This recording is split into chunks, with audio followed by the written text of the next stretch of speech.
Yo, hood rats, check it. We have a customer's 2013 Nissan NV3500 right here. This has rear air and front air, and the rear air ain't blowing anywhere. So let's get in there and see what's the problem with the air. Just to give you guys an idea where this blower motor lives, you can see it right about there. Yeah, that's right. We got a blower motor that's tucked back there for this whole rear vent system right through here. And we just need to basically get in there and see what's going on. First thing you want to do is come through here and remove all of these little caps that cover up this trim piece right here. This one happened to have some soda pop that got spilled in it and turned into like liquid asphalt. And I had to do hammer and chisel this stuff out. That was really fun. Just to get the bolt out. And there you can see our last little bolt hanging out in there. You have a bunch of 10mm nuts that'll be inside of here. And take all those out. And then this guy should be pretty free to lift up and move out of the way. The reason we want to take this out, guys, is because we need to get access to pull this padding back in a way. Now, don't mind this person's stuff that's falling in there. Every minivan looks like this. They're no specialer than anybody else. Ooh, Pikachu! Yeah, we'll end up taking this this padding back. There's little push tabs kind of right through here that hold it in place right there. Another one over here. And that'll afford us some room to pull this back and get to some access plates that are down there. Next up, if your seat isn't already removed, remove it. And we're gonna pop this panel back in a way, like so. We're gonna pop this panel free from this panel. You might have to come over to the door, open it, pull your trim seal back, and pop this guy gently off. If I'm not mistaken, I do believe this bolt right here will need to come off for the seat belt. Now you guys see we're getting our first glimpses of this blower motor right here. We actually had somebody in here diagnosing it already, and that's why that's unplugged. But let's get at it. Let's get outside and take that little bolt off. Okay, that bolt right there is a 14mm. And it might be installed with red Loctite, so don't be surprised if it's a pain in the butt to get out.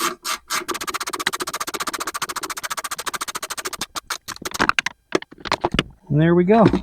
That should free us up to get this the rest of the way out. Of course, probably have to take off this trim piece as well. And there we go, guys. It is a hot one, guys. You might hear my fan turn on in a little bit because I'm burning up. I do believe we have this panel completely free, and we can bring it all the way out now. Voila! And now we get a good look at this blower motor unit. So this whole rear HVAC unit is self-contained. It has the blower, it has a heater core, and it has an evaporator inside of it. So we need to get access to this whole unit to take that blower motor out. And this blower motor right here unbolts from this side. Not this side, which would make sense, but this side, which means we have to move the whole thing out of the way. So we're going to need a pry tool to take these little plastic push pins out. Get these guys out of our way to remove this whole piece of ducting. It looks like there are two. And there she goes. I am just going to put a small slice in the plastic right there so that we don't have to unbolt the seat, because we don't need to remove all of this, just enough to fold it back to about here. To remove these little retaining tabs that hold this carpet down, you can just slightly unscrew them, which doesn't really work. So I just put my pry tool underneath it and just give it a little bit of lift, and it should pop off. Whoa, and go flying. Let me show you what they look like. Just a little pin about like that goes in, holds it in place. With that trimmed and out of the way, we should have enough flexibility to move this. About like that. About that far back is all you really need to get access to here. So with that pad out of the way, you guys can see the next little plate we need to remove, which is right here. So I also think this guy right here needs to come out. I think this is the floor vent that runs for all the floor stuff. You guys are actually standing on part of it. We get this guy out. I believe he's going to run all the way under the floor, and that's not going to be fun. Well, let's take a peek. Okay, guys, if we just pry this up slightly, you can see there are several 10mm bolts that run along here, holding this in place. There's one right here, right there. And if we just pry up slightly, you don't have to remove this whole vent, which is quite a task because all of the carpet needs to come out. And when I say carpet, I mean floor padding. So there are 1, 2, 3, 4, 5. Hold this little plate in its spot, and there she goes. Now you guys can see we got a lot of room in here to smuggle some sweet, sweet, stinky. Like I said, we've got one 10mm there and another one right here. I suspect there's possibly one at the bottom. We'll figure that out in a second. Right here, got our ratcheting 10mm. Take this first one out. Wait, guys, I'm jumping the gun. I didn't even show you what's wrong with this fan. Check it. So they couldn't get it to power up. Then my buddy took a look at it for his sister-in-law, made sure the fan was getting power and ground, which it was. And lo and behold, look at the cage on that guy. Yeah. So when you get this thing running, it's got a nice howl to it. Whoa. It screams pretty good. So we know what's wrong. Now we just got to pull it out and change it. Whoa! Whoa! Yeah. There you have it. You don't just have to take my word for it. She's bad. Take this 10mm out. 2 more bolts underneath. Let's hop under there. I believe we've got a handful of 10mm bolts that hold it in place on the underside. Now here you can see our AC line that goes in and our heater core lines that also run into the unit.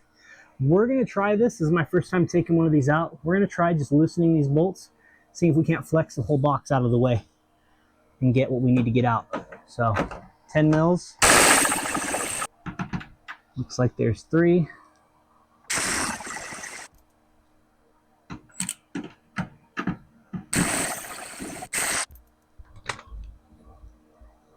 Check to see if there's any over there. Nope.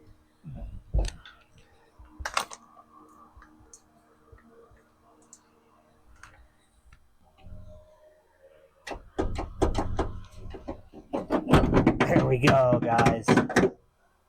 She moves. Good amount. I think this is our mode door for doing the ceiling vents or the floor vents.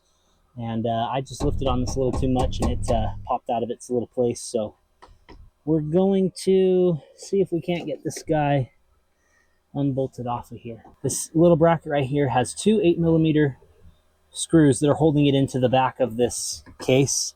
I want to take those out because it's interfering with flexing this out because it's hitting this floor duct. So got my ratcheting box end 8mm.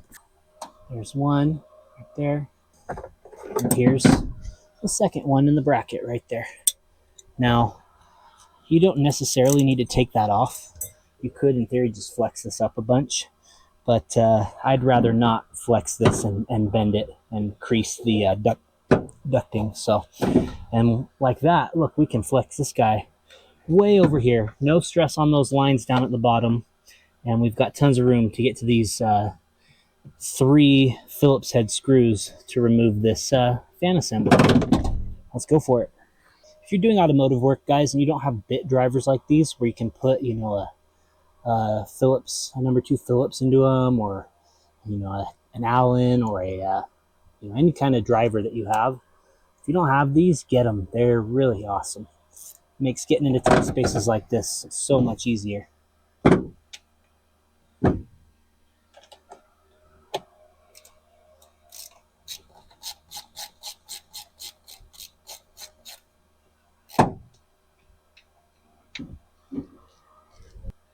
That should be enough to get this fan out. Let's see. Oh yeah, guys, you do not have to undo the AC lines or the heater core lines to do one of these blower motor assemblies, guys. I do have the means to evac and recharge the AC. I am EPA certified to do it, but if I can save the customer a chunk of labor not having to do that, that's a huge win, especially since those lines are at the bottom of the car and they can get exposed to corrosion, and a lot of times they break when you try and take them off. So there she is, guys. Look at that. That is just hammered drunk.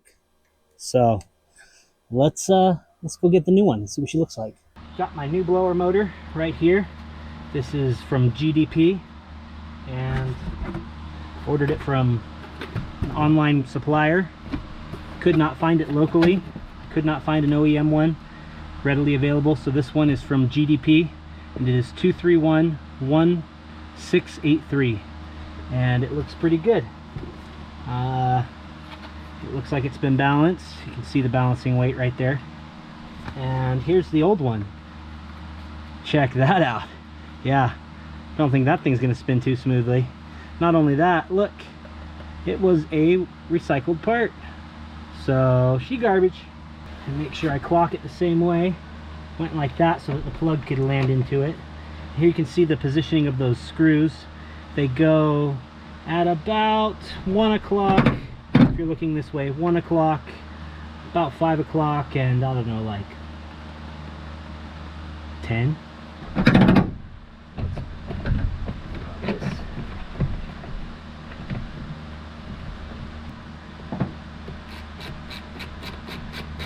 Okay people, I'm going to plug this fan back in. We're going to give her a test spin before we cover this all back up. I want to make sure it works before we can't get to it again. Oh, there we go, guys. We have some good airflow out of there. Yep. You can see where it's blowing out right here. You can see where it's blowing out right here. That's because this is loose. I need to maneuver that back inside of itself. Can't forget that. Well guys, the rest of it's pretty much straightforward. You just need to put back what we took apart. Right here, I'm going to see if I can't finagle this back on without tearing it all the way back apart.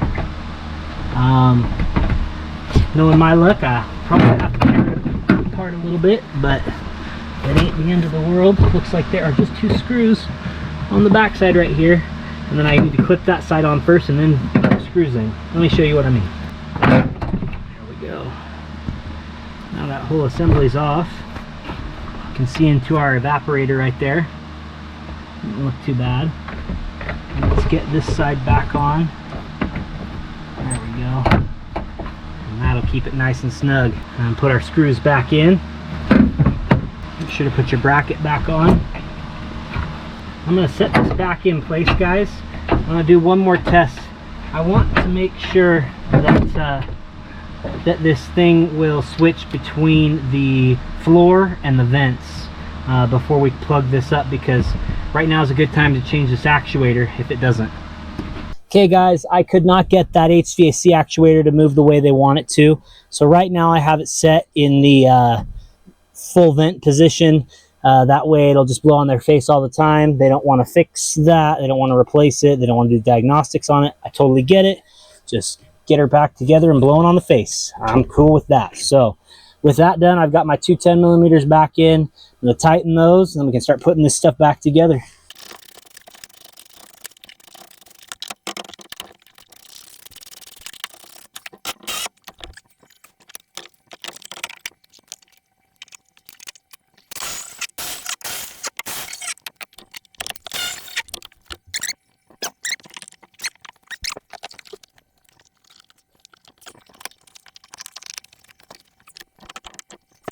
There you go.